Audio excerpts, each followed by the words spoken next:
Saudara-saudara sekalian, that is our history. Ini latar belakang kita. Kita selalu diganggu. Kemudian begitu kita merdeka, kita perang. Kemerdekaan kita bukan hadiah. Kita perang. Tolak campur tangan Uni Eropa, Jokowi dan Prabowo sukses guncang forum internasional. Indonesia mengukuhkan posisinya di kancah internasional dengan berhasil menggelar forum dunia yang bertajuk World Water Forum, forum yang sangat krusial karena air adalah sumber penghidupan bagi semua makhluk hidup di dunia.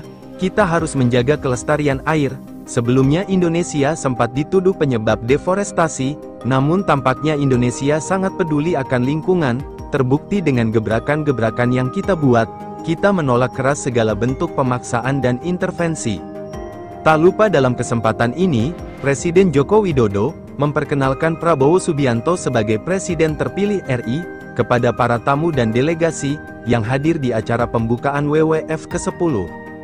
Presiden Republik Indonesia Joko Widodo dalam pidatonya mengatakan, masa jabatannya akan berakhir pada Oktober tahun 2024 mendatang, sehingga dirinya memperkenalkan Presiden terpilih tahun 2024 sampai tahun 2029 di hadapan tamu negara dan tokoh internasional.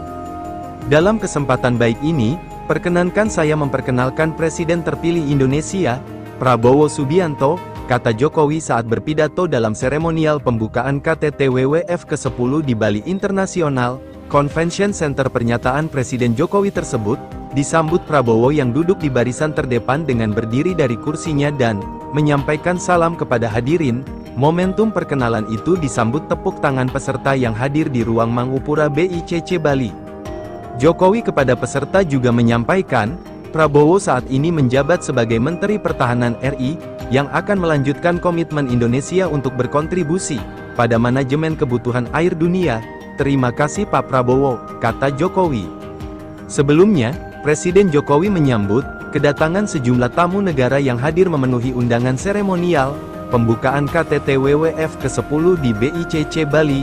Undangan tersebut diantaranya Presiden Tajikistan, Qohir Saulzoda, Meike van Gineken, selaku utusan Kerajaan Belanda, Presiden World Water Council Loïc Fauchon, UN General Assembly Denis Francis, Wakil PM Malaysia Dato Sri Haji Fadilah, Menteri Energi dan Industri Uni Emirat Arab Suhaib Mohammed Al-Mazroui. Sementara itu, di tengah tensi panas dunia hingga saat ini, Indonesia tak terpengaruh oleh beberapa desakan yang mendesak Presiden baru RI segera mencabut larangan ekspor. Di tengah transisi kepemimpinan Joko Widodo ke Prabowo, tentunya ada beberapa hal yang menarik untuk diulas. Salah satunya adalah arah politik luar negeri. Sebelumnya Rusia selaku sahabat Indonesia memberikan pujian terhadap Indonesia yang berani melawan kepanikan Barat. Indonesia dinilai Rusia mampu melawan hegemoni Barat dan tidak selalu tunduk pada blok tersebut. Indonesia disebut sebagai kekuatan penting ASEAN yang menghadirkan kondusivitas wilayah regional tersebut. Dan kali ini kembali mencuat kebijakan-kebijakan yang memang memiliki dampak terhadap wilayah lain atau regional lain, termasuk kebijakan dalam memberlakukan pembatasan ekspor maupun impor. Pemerintah Indonesia sudah mendapatkan ultimatum keras berupa kekalahan gugatan di WTO. Karena kebijakan Presiden Joko Widodo yang menyetop ekspor mineral mentah. Lantas bagaimana dalam kebijakan yang akan dilanjutkan oleh Prabowo? Prabowo mengatakan bahwa pihaknya akan melanjutkan program larangan ekspor guna menciptakan situasi stabil untuk industri dalam negeri, dan tentu saja hal ini menjadi perhatian publik dunia.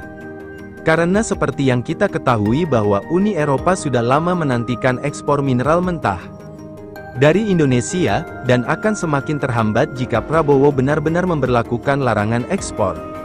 Serupa dengan kebijakan Presiden Jokowi, dan mau tidak mau para asing ini harus mengikuti keinginan Indonesia untuk menghadirkan investasi di dalam negeri jika ingin mendapatkan mineral dari Indonesia. Atau kita nantikan bagaimana manuver-manuver politik internasional. Prabowo Subianto di Indonesia, terpilih sebagai Presiden Indonesia. Tentu saja status Prabowo kali ini menjadi Presiden terpilih. Karena belum dilantik, namun negara kita ini sudah terstruktur. Jadi kita sudah tahu, gambaran apa saja yang akan dilakukan Prabowo. Usai menjabat presiden nanti, sebagai gambaran awal Prabowo, meyakinkan rakyat Indonesia, bahwa dirinya akan melanjutkan program hilirisasi, dan akan melakukan inovasi pada bidang tersebut, namun hilirisasi ini masih menjadi sengketa di WTO dan dikritik IMF, jadi akan sangat rumit jika Indonesia melakukan kebijakan ini. Lantas apakah masih ada harapan untuk hilirisasi? Jelas peluang itu terbuka lebar, karena Prabowo berkomitmen untuk melawan semua pihak yang menghambat gerakan RI ini. Prabowo memang dikenal sebagai sosok patriotis karena dirinya sebelumnya anggota militer yang terlatih di medan perang, tentunya jika nasionalisnya tak perlu diragukan lagi. Medan perang saja beliau jabanin, apalagi hanya sekedar melawan gugatan di WTO yang cenderung lebih diplomatis. Maka dari itu, lembaga pengamat politik internasional mengatakan, secara garis besar kebijakan Prabowo akan semakin melemahkan pihak UE. Karena semua power sekarang ada di Indonesia, tak bisa dipungkiri sekarang Indonesia benar-benar lebih maju, dan Barat harus mengakui itu. Kemudian tak hanya itu, pengamat politik dibingungkan karena hingga saat ini, Uni Eropa belum menjalin komunikasi dengan Indonesia, yang notabene pemilik cadangan mineral terbesar dunia ini. Harusnya negara-negara aliansi UE tak gengsi menjalin kerjasama. Akhirnya hal tersebut diinisiasi oleh Jerman. Jerman telah menanyakan pada pihak otoritas RI, untuk kemungkinan mendapat nikel mentah. Namun Indonesia menjawab tidak, karena saat ini undang-undangnya tak memperbolehkan. Kita harus hormati itu.